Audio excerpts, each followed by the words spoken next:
morning. This is Prophetic Voice of Yeshua's Ministry, Prophetic Church, um, Cosmo Universal Laws Part 2. And we are still on the law of vibration, right? Now, the vibrational law is what supports the law of attraction. The law of vibration serves as the foundation for the law of attraction, as we know. Now, the law of vibration and the power of directive. Furthermore, we are aware of the laws of vibration, which states that greater vibrational rates have a controlling influence over lower vibrational rates. In other words, the more organized you are of your higher self, the more control you have over the denser level of consciousness beneath it, such as your mental plane and the 3D physical plane.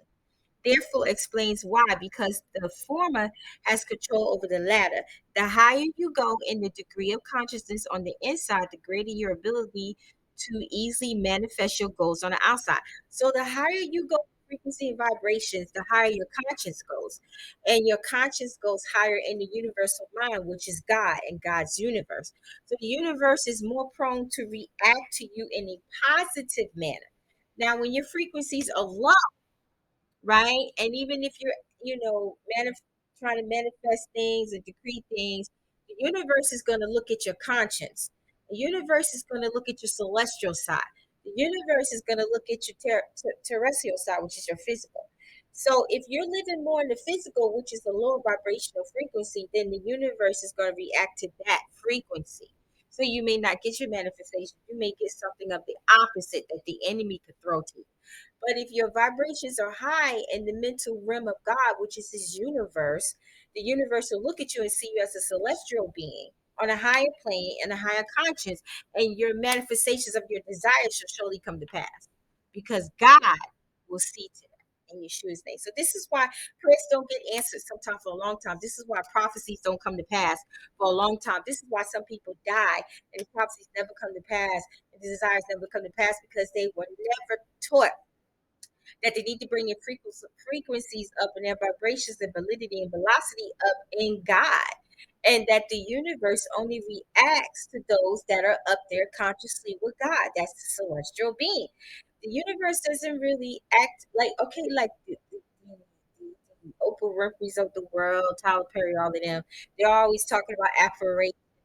We call them decrees and declares, but they call them affirmation. Now, the reason why their stuff manifests is because the law in Proverbs says those that give will increase and those that don't give will not increase. This is why they give to a lot of places, even though a lot of these places are demonic places that they give to, like McDonald's Foundation, stuff like that. It doesn't matter. If they're giving, the universe is going to respond to them because they're acting on a celestial measure. Although they're working in the territorial realm, they're also working in the celestial realm at the same time. So the universe will still react to them and bless them. Isn't that something? I believe something Proverbs says, the more you bless, you're blessed. The less you bless, you something like that. So this is why these demonic people are so successful and rich. It's not just that they have contracts with Yadabaoth. It's because they know the cosmic universal laws, right? So we got to learn them too. You know what I mean? Mm-hmm. So now, this therefore explains why, because the former has control over the latter, the higher you go in the degree of consciousness on the inside, the greater your ability is to manifest. Now, the fourth law, the law of polarity, Polarity, states that everything is dual, everything has a pole, everything has in a pair of opposites, and opposites are identical in nature but different in degree. There are two sides to everything. Like a man and a woman become married, they become one, but they're two different degrees, they're two different poles. Now, things that seem contradictory are really merely two extremes of the same thing. For instance, although heat and cold seem to be the opposite, they are really only different expressions of the concept of temperature. All opposites share the same property: love and hate, peace and conflict, positive and negative, good and evil, yes and no, light and darkness, energy and matter are all just different manifestations of the same thing in different degrees. By rising above your emotions and actively focusing on higher feelings, you can transform your emotions along the lines of any pair of opposite, such as from hate to love, from fear to courage, and so on. Now, overcoming the law of polarity. Though it could seem very real in your life, this principle of duality only applies to the physical and mental planes, not the spiritual plane. See, emotions are physical. In the spiritual realm, we have emotions, right? But but in the spiritual realm, we control everything, because we're gods, like God. We're little G's, right? So we are able to control our emotions in the spiritual realm because look at God, look at the Holy Spirit, look at Yeshua. We are able to control our emotions in the spiritual realm, and in the spiritual realm, our emotions are called something else.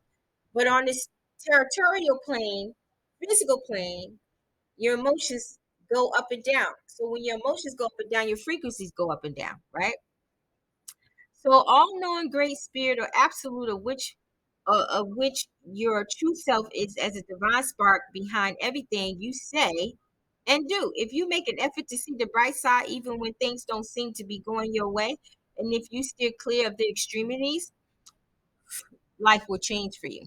Furthermore, by refraining from the category in anything as good or evil, whether it be a person, idea, object, or situation, you keep yourself from identifying with either side. You can start to transcend this law of polarity when you are not tied to either side of the polarity, because then you can see the opposite for what they are, just different ways of expressing the same thing. So basically, when you look at good and you look at evil, they are both, they're dualities. They are the same, but just have different degrees. Sadness and happiness, the same thing. Peace and joy, happiness, sadness. They're all the same duality. They're just in different degrees. So if you see them as dualities, so like when you feeling sad, right, you can say, "Wow," but the duality of sadness is happiness. They're different in duality, but they're the same degree. So if I feel sadness right now, I can turn it around and feel happiness. No matter how bad I feel, I can call on the spirit of happiness because that is the spirit of the Holy Spirit. That's one of the fruits of the Holy Spirit. And your whole perspective has just changed. Someone could have just died very close to you, and you just don't know how you're going to live and make it. But if you see life on the other side, because life and death are dualities, they have different degrees. Death, you out of here, you may go to heaven or you may reincarnate. Life, you are still here. You still have time. You still have a chance. And while you still here, still have a chance. You still have a chance to pray for others. Because when you pray for others, you're also working in a higher frequency. You're working in the cosmic laws. You're praying for your brothers to survive, to make it, so you can make it to the Lord and not have to reincarnate again. I hope you understand what I'm saying. Now, the law of rhythm. Everything flows out in it. All things rise and fall. Put the spine, the what is it? The pendulum swings, manifesting everything. The measures of the swing to the right is the measures of the swing to the left. The law of rhythm pendulum causes all things, visible or unseen, to swing between the opposites. Like when you listen to music, right? It makes your body swing different ways. It makes your body go to the rhythm. You know what I mean? So the rhythm, the law of rhythm, which is attached to your emotion, your thinking, your conscience, can sway your life either way. It depends on how you think, right? So now the ocean waves, the rise and fall of civilization, business cycles, the swing of your thoughts from positive to negative, and your own achievements and failures are all examples of this universal law of rhythm in action. According to this law, whenever something achieves a point of climax, a backward swing starts almost immediately and continues until any forward motion has been nearly entirely reversed. At that point, the forward motion starts again. The cycle is repeated. Wow, this is why your chakras have different colors, because they go through a rhythm mechanism.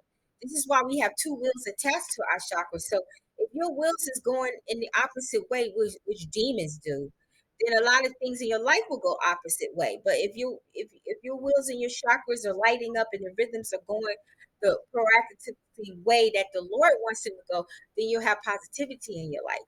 your life will be good. Now, mastering the law of rhythm by avoiding extremes so that the pendulum has nothing to correct you with. And you can transcend the law of rhythm in both your inner and outer worlds. This does not imply settling for things or a lack of concern for anything or anyone.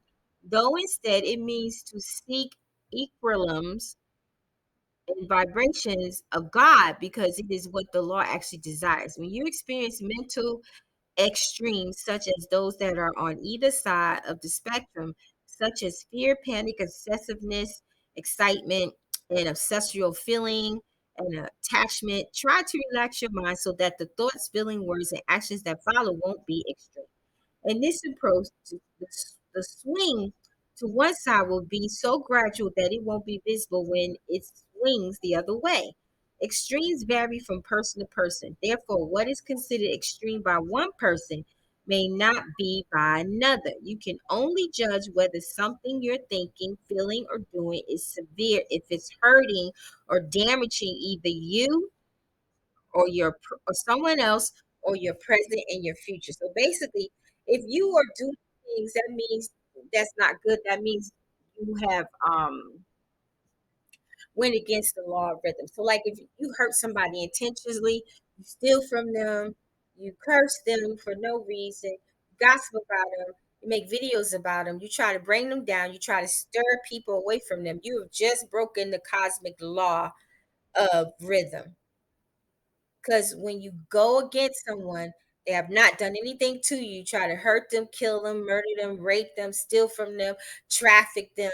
You just went against the law of rhythm, and you're gonna automatically go to the abyss when you die if you don't, stop hurting people and doing crazy things to people, especially when you go against God's children. All right. So the I'm gonna speak about the law. No, I'm gonna wait to the third video. Well, I got time. The sixth law is the law of cause and effect. I may have to come back and make a part three.